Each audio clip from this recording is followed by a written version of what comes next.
राधे राधे। आशा करती हूँ कि आप सभी लोग खुश होंगे, स्वस्थ होंगे, मस्त होंगे। आज मैं आप लोगों को गीता के 18 अध्यायों का संक्षेप में हिंदी में सारांश आप लोगों को बताने जा रही हूँ। भगवान श्री कृष्ण ने महाभारत के युद्ध में अर्जुन को गीता का उपदेश दिया था और इसी उपदेश को सुन करके अर्जुन को ज्ञान की प्राप्ति हुई। गीता का उपदेश मात्र अर्जुन के लिए नहीं था, बल्कि ये समस्त जगत के लिए था। अगर कोई भी व्यक्ति गीता में दिए गए उपदेश को अपने जीवन में अपनाता है तो वह कभी किसी से परास्त नहीं हो सकता।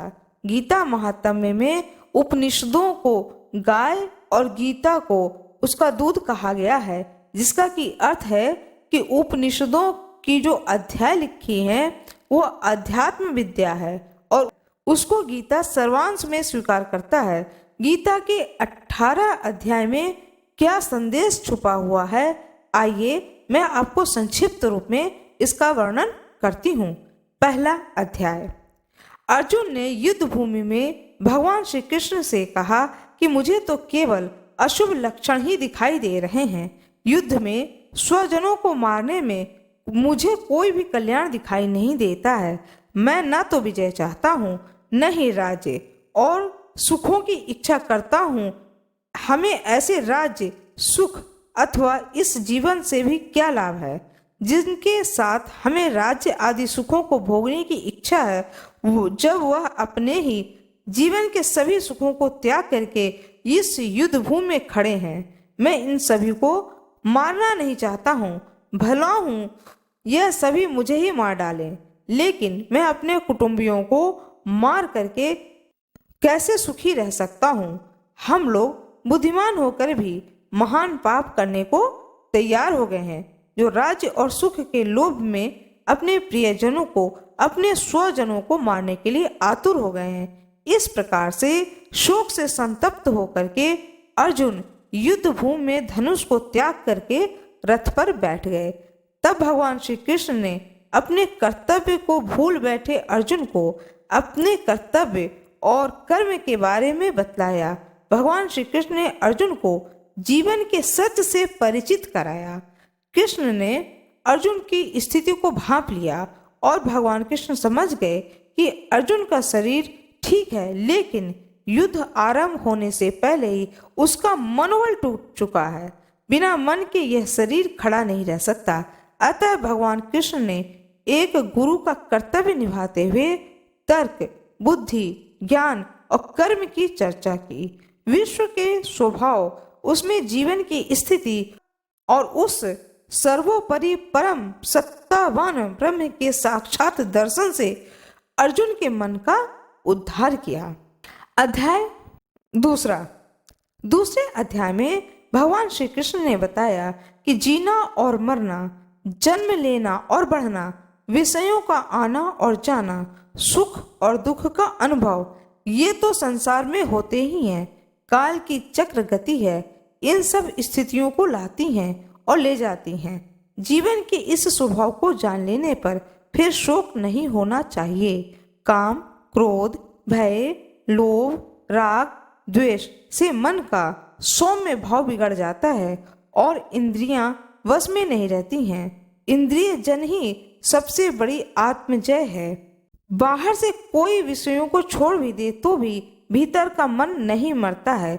विषयों का स्वाद जब मन से जाता है तब मन प्रफुल्लित होता है, शांत होता है और सुखी होता है। समुद्र में नदियां आकर मिलती हैं, पर वह अपनी मर्यादा नहीं छोड़ती हैं। ऐसे ही संसार में रहते हुए, उसके व्यवहारों को स्वीकार करते हुए अनेक कामनाओं का प्रवेश मन में होता रहता है, किंतु उनके जिनका कि मन अपनी मर्यादा को नहीं खोता है, उसे ही शांति मिलती है। इसी प्राचीन अध्यात्म परिभाषा में गीता में बाह्य स्थिति कही गई है। तीसरा अध्याय। तीसरे अध्याय में भगवान श्री कृष्ण ने बताया है कि कोई व्यक्ति कर्म छोड़ ही नहीं सकता है। कृष्ण ने अपने दृष्टांत देकर के कहा कि मैं नारायण का ही रूप हूँ, मेरे लिए कुछ भी कर्म शेष नहीं है, फिर भी मैं तंत्रा रहित होकर के कर्म करता हूँ और अन्य लोग मेरे मार्ग पर चलते हैं। अंतर इतना ही है कि जो मूर्ख हैं वे लिप्त होकर कर्म करते हैं और जो ज्ञानी हैं वह असंग भाव से कर्म को करते हैं। गीता में यही एक अभिप्राय शब्द बुद्धि भेद है, अर्थात जो साधारण समझ के लोग कर्म में लगे रहते हैं उन्हें उस मार्ग से उखड़ना उचित नहीं लगता है, क्योंकि वे ज्ञानवादी बन नहीं सकते हैं और यदि उनका कर्म भी छूट जाए तो भी वे दोनों ओर से भटक जाएंगे।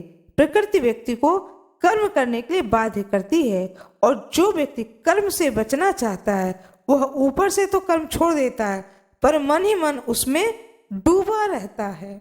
अध्याय चौथे अध्याय में बताया गया है कि ज्ञान प्राप्त करके कर्म करते हुए भी कर्म संन्यास का फल किस उपाय से प्राप्त किया जा सकता है। यह गीता का वह प्रसिद्ध आश्वासन है कि जब तक धर्म की ग्लानि होती है तब मनुष्यों के बीच भगवान का अवतार होता है, अर्थात भगवान की शक्ति विशेष रूप से मूर्त होती है। यहीं पर एक वाक्य विशेष ध्यान देने योग्य है, क्षिप्रम ही मानुषे लोके सिद्ध भरवर्ती कर्मजा। कर्म से सिद्धि, इससे बड़ा प्रभावशाली सूत्र गीता दर्शन में नहीं है, किंतु गीता तत्व इस सूत्र में इतना सुधार करता है कि वह कर्म असंग भाव से अर्थात फल आसक्ति से बचकर करना चाहिए। पांचवें अध्याय में भगवान श्री कृष्ण ने कहा है कि कर्म के साथ जो मन का संबंध है उसके संस्कार पर या उसे विशुद्ध करने पर विशेष ध्यान दिलाया गया है। किसी एक मार्ग पर ठीक प्रकार से चलें तो समान फल प्राप्त होता है। जीवन के जितने कर्म हैं सबको समर्पण कर देने से व्यक्ति एकदम शांति के ध्रुव बिंदु पर पहुंच जाता है। जल में खिले कमल के समान कर्म रूपी जल से लिप्त नहीं होता है। अध्याय 6 भगवान श्री कृष्ण ने छठे अध्याय में कहा है कि जितने विषय हैं उन सब से इंद्रियों का संयम ही कर्म और ज्ञान का निचोड़ है। सुख में और दुख में मन की स्थिति समान होनी चाहिए, इसे ही योग कहा जाता है। जब मनुष्य सभी सांसारिक इच्छाओं का त्याग करके बिना फल की इच्छा के कोई कार्य करता है तो उसी समय वह मनुष्य योग में स्थित कहलाता है। जो मनुष्य मन को वश में कर लेता है उसका मन ही उसका सबसे अच्छा मित्र बन जाता है, लेकिन जो मनुष्य मन को वश में नहीं कर पाता है उसके लिए वह मन ही उसका सबसे बड़ा शत्रु बन जाता है। जिसने अपने मन को वश में कर लिया उसको परमात्मा की प्राप्ति होती है और जिस मनुष्य को ज्ञान की प्राप्ति हो जाती है उसके लिए दुख और सुख, सर्दी और गर्मी, मान और अपमान सभी कुछ एक समान हो जाता है। ऐसा मनुष्य स्थिर चित्त और इंद्रियों को वश में करके ज्ञान द्वारा परमात्मा को प्राप्त करके हमेशा संतुष्ट रहता है। सातवें अध्याय में भगवान श्री कृष्ण अर्जुन से कहते हैं कि सृष्टि के नाना तत्व का ज्ञान विज्ञान है और नाना तत्व से एकत्व की प्राप्ति प्रगति ज्ञान है। ये दोनों दृष्टि मानव के लिए उचित है। इस अध्याय में भगवान के अनेक रूपों का उल्लेख किया गया है जिनका और विस्तार विभूति योग नामक 10वें अध्याय में आता है। यही विशेष भगवती दृष्टि का भी उल्लेख है जिसका सूत्र वासुदेवः सर्वमिति, सब वसु या शरीरों में एक ही देवत्व है, उसी की संज्ञा विष्णु है, किंतु लोक में अपनी अपनी रुचि के अनुसार अनेक नामों से और रूपों में उसी एक देवत्व की उपासना की जाती है। यह सब ठीक है, किंतु अच्छा यही है कि बुद्धिमान मनुष्य उस ब्रह्म तत्व को पहचाने जो आध्यात्म विद्या का सर्वोच्च शिखर है। अब मैं आप लोगों को सुनाने जा रही हूँ 8वां अध्याय। 8वें अध्याय में श्री कृष्ण भगवान ने बताया कि जीव और शरीर की संयुक्त रचना का ही नाम अध्यात्म है। देह के भीतर और ईश्वर तथा भूत ये तीन शक्तियां मिलकर के जिस प्रकार कार्य करती हैं उसे अधियज्ञ कहते हैं। उपनिषदों में अक्षर विद्या का विस्तार हुआ है और गीता में उस अक्षर विद्या का सार कह दिया गया है। अक्षर ब्रह्म परम अर्थात पर ब्रह्म की संज्ञा अक्षर है। मनुष्य अर्थात जीव और शरीर की संयुक्त रचना का ही नाम अध्यात्म है। जीव संयुक्त भौतिक देह की संज्ञा क्षर है और केवल शक्ति तत्व की संज्ञा आदिदैविक है। देह के भीतर जीव, ईश्वर तथा भूत ये तीन शक्तियां मिलकर जिस प्रकार कार्य करती हैं उसे अधियज्ञ कहते हैं। नवा अध्याय। नवे अध्याय में भगवान श्री कृष्ण ने कहा है कि वेद का समस्त कर्मकांड, यज्ञ, अमृत, मृत्यु, संत, असंत और जितने भी देवी देवता हैं सबका पर्यवसान ब्रह्म में है। इस क्षेत्र में ब्रह्म तत्व का निरूपण ही प्रधान है। उसी से व्यक्त जगत का बारंबार निर्माण होता है। वेद का समस्त कर्मकांड, यज्ञ, अमृत, मृत्यु और संत और असंत और जितने भी देवी देवता हैं सबका पर्यवसान ब्रह्म में है। लोक में भी अनेक प्रकार की देव पूजा प्रचलित है, वह भी अपने अपने स्थान में ठीक है। समन्वय की यह दृष्टि भगवान आचार्यों को मान्य थी। वस्तुतः समन्वय की यह दृष्टि भागवत आचार्यों को मान्य थी। वस्तुतः यह उनकी बड़ी शक्ति थी। 10वां अध्याय। 10वें अध्याय का सार यह है कि लोक में जितने देवता हैं यह सब एक ही भगवान की विभूतियां हैं। मनुष्य के समस्त गुण और अवगुण भगवान की शक्ति के रूप में हैं। इसका सार यह है कि लोक में जितने देवता हैं सब एक ही भगवान की विभूतियां हैं। मनुष्य के समस्त गुण और अवगुण भगवान की शक्ति के ही रूप हैं। बुद्धि में इन देवताओं की व्याख्या चाहे न हो सके किंतु लोक में तो वह है ही।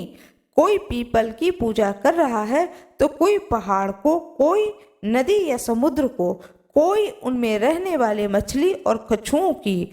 यूं कितने देवता हैं इसका कोई अंत नहीं है। विश्व के इतिहास में देवताओं की भरमार सर्वत्र पाई जाती है। भागवतों ने इनकी सत्ता को स्वीकार करते हुए सबको भगवान विष्णु का रूप मान करके समन्वय की एक दृष्टि प्रदान की है। इसी का नाम विभूति योग है। जो सत्य जीव बल युक्त अथवा चमत्कार युक्त हैं वह सब भगवान का रूप हैं। इतना मान लेने से चित्त निर्विरोध स्थिति में पहुंच जाता है। 11वां अध्याय। 11वें अध्याय में अर्जुन ने भगवान का विश्व रूप देखा। विराट रूप का अर्थ है कि मानवीय धरातल और परिधि के ऊपर जो अनंत विश्व का प्राणवंत रचना विधान है उसका साक्षात दर्शन करना। विष्णु भगवान का जो चतुर्भुज रूप है वह मानवीय धरातल पर सौम्य रूप है। जब अर्जुन ने भगवान का विराट रूप देखा तो उसके मस्तक का विस्फोट होने लगा। दिशो न जाने न लभे च शर्म, यही घबराहट के वाक्य उनके मुख से निकले और उनने प्रार्थना की कि मानव के लिए जो स्वाभाविक स्थिति ईश्वर ने रखी है वही पर्याप्त है। 12वां अध्याय। 12वें अध्याय में श्री कृष्ण भगवान ने बताया कि जो भगवान के ध्यान में लग जाते हैं वे भगवत निष्ठ होते हैं, अर्थात भक्ति से भक्ति पैदा होती है। 9 प्रकार की साधना भक्ति है तथा इसके आगे प्रेम लक्षणा भक्ति साध्य भक्ति है जो कर्म योग और ज्ञान योग सबकी साध्य है। भगवान श्री कृष्ण ने कहा है कि जो मनुष्य अपने मन को स्थिर करके निरंतर मेरे सगुण रूप की पूजा में लगा रहता है वह मेरे द्वारा योगियों में अधिक पूर्ण सिद्ध योगी माने जाते हैं।